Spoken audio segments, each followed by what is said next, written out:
Hello बच्चों, आप लोगों ने टेंस पढ़ लिया है। टेंस का स्ट्रक्चर्स आपने कंप्लीट कर लिया था और उम्मीद है कि आपने उस पर कुछ एग्जाम्पल्स भी बनाए होंगे। और अब आप आगे पढ़ रहे होंगे बी टू और हैव टू। लेकिन टेंस के स्ट्रक्चर्स को याद करने में और उसे अच्छे से सीखने में फर्क होता है। तो यह फर्क मैं आपको समझाऊंगा अभी कि टेंस को कैसे आप अच्छे से सीख सकते हैं। हाँ, स्ट्रक्चर्स याद कर लिया है आपने, आप उस पर सेंटेंसेस भी बना सकते हैं, लेकिन पढ़ना ऐसे है कि पढ़ा सके किसी को। तो ऐसा कैसे होगा? ऐसा तब होगा जब आप बहुत ज्यादा प्रैक्टिस करेंगे। अब मैं आपको बताता हूँ करना क्या है। टेंस का स्ट्रक्चर्स आपने पढ़ लिया होगा, और आपने अगर स्टार्टिंग से पढ़ा होगा तो आपने बी फॉर्म्स को भी पढ़ा होगा, हैव फॉर्म्स को भी पढ़ा होगा, और उसके बाद आपने टेंस को पढ़ना शुरू किया होगा। तो अब करना क्या है? स्ट्रक्चर्स तो पढ़ लिया आपने। देखिए, बी फॉर्म्स, हैव फॉर्म्स पढ़ा होगा और आप टेंस के स्ट्रक्चर्स को आपने कंप्लीट कर लिया होगा। अभी आपको लग रहा होगा कि आपने पढ़ लिया है, सीख लिया है। कुछ हद तक ये बात सही भी है कि आप में थोड़ा बहुत बदलाव तो आया ही, आप सेंटेंसेस को फ्रेम कर पा रहे हैं, सेंटेंसेस को बना पा रहे हैं। लेकिन क्या यह काफी है? नहीं। क्योंकि यह जो काम आपको करना है, ये बहुत इस हिसाब से आपको इस काम को करना है कि आप हमेशा से हमेशा के लिए टेंस को सीख जाए। आप किसी को बता सकें, किसी की मदद कर सकें, किसी को पढ़ा सकें। अगर आपको ऐसे पढ़ना है तो कुछ काम मैं बता रहा हूं, आप उसे करें। सॉरी। करना क्या है आपको?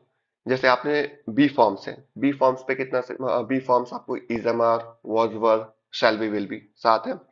अब इस पे आप एक एक सेंटेंस फ्रेम करके भी काम चला सकते हैं। तो जैसे देखा देखिए, अगर आप अच्छे स्टूडेंट हैं, अगर आपको अच्छे से सीखना है, इस तरह से सीखना है कि आपका स्पोकन क्लियर हो जाए, आपको पढ़ना आ जाए और सारा सब कुछ क्लियर हो आपका।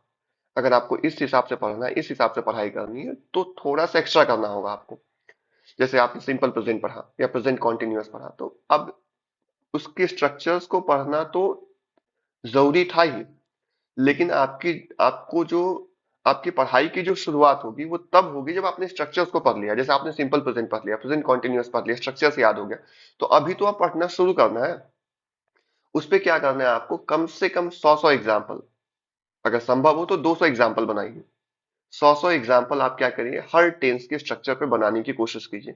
हिंदी आपको खुद ही सोचना है और उसका इंग्लिश बनाना है आपको। सही है या गलत है, ये क्लास में आप डिस्कस कर सकते हैं। जो भी टीचर्स हैं आपके वहाँ पे, 3-4 लोग हैं जो टीचर्स जो आपके लिए काम कर रहे हैं, आप उनमें से किसी से भी बात कर सकते हैं, वो आपको हेल्प कर देंगे।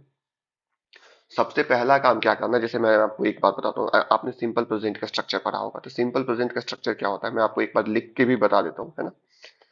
याद तो होगा ही आपको, लेकिन फिर भी मैं लिख देता हूँ। आपने देखा होगा सिंपल प्रेजेंट में हिंदी वाक्य में वैसा होता है जिसमें ता है, ती है, इस तरह का वाक्य होता है। इसका पॉजिटिव का स्ट्रक्चर होता है सब्जेक्ट V1 या V5 प्लस ऑब्जेक्ट, है ना। नेगेटिव में subject plus do does plus not plus V1 plus object, ये है। यस नो में आपका स्ट्रक्चर है, मुझे भी याद है। ठीक है, मैं लिख रहा हूँ इसको। Do does plus subject plus V1 plus object. और WH क्वेश्चन में क्या है आपका स्ट्रक्चर? WH वर्ड है, फिर डू डज है, फिर सब्जेक्ट है, फिर V1 है, फिर ऑब्जेक्ट है। तो ये तो स्ट्रक्चर हो गया। इस स्ट्रक्चर को क्या करना है आपको? अब इसको आपने याद कर लिया, सीख लिया, इसमें आपको पता है कि सब्जेक्ट क्या है, वर्ब क्या है, ऑब्जेक्ट क्या है, ये आपको आपकी पढ़ाई हो चुकी है। अब इसके बाद क्या करना है? इसके बाद ये करना है कि इस पे देखिए, मैं इस पे बहुत सारा सेंटेंस आपको खुद के मन से सोचना है। आपको पता है कि यस नो का सेंटेंस वैसा होता है जो क्या से शुरू होता है। जैसे मान लो आपको ये बोलना है, क्या राहुल पढ़ता है, क्या राहुल इंग्लिश पढ़ता है।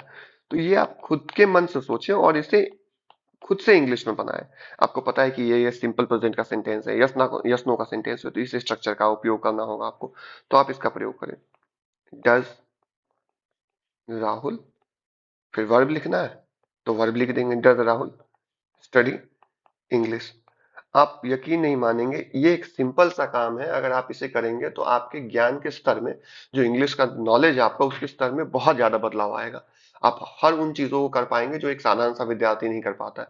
याद रखिए, एक तेज बच्चे में और एक साधारण बच्चे में सिर्फ इतना फर्क होता है कि तेज बच्चा ज्यादा प्रैक्टिस करता है, और एक साधारण बच्चा जो होता है, जिसे टेंस की उतनी समझ नहीं, या समझने के बावजूद भी वो उतने अच्छे से लिख नहीं पा रहा है, उसमें सिर्फ ये होता है कि उसने ज्यादा प्रैक्टिस नहीं की है। तो आप जितना प्रैक्टिस कर सके आप करिए। पहले खुद से हिंदी में सेंटेंसेस सोचिए, उसको खुद से इंग्लिश में बनाइए, है ना। और टीचर्स की मदद लीजिए इसमें।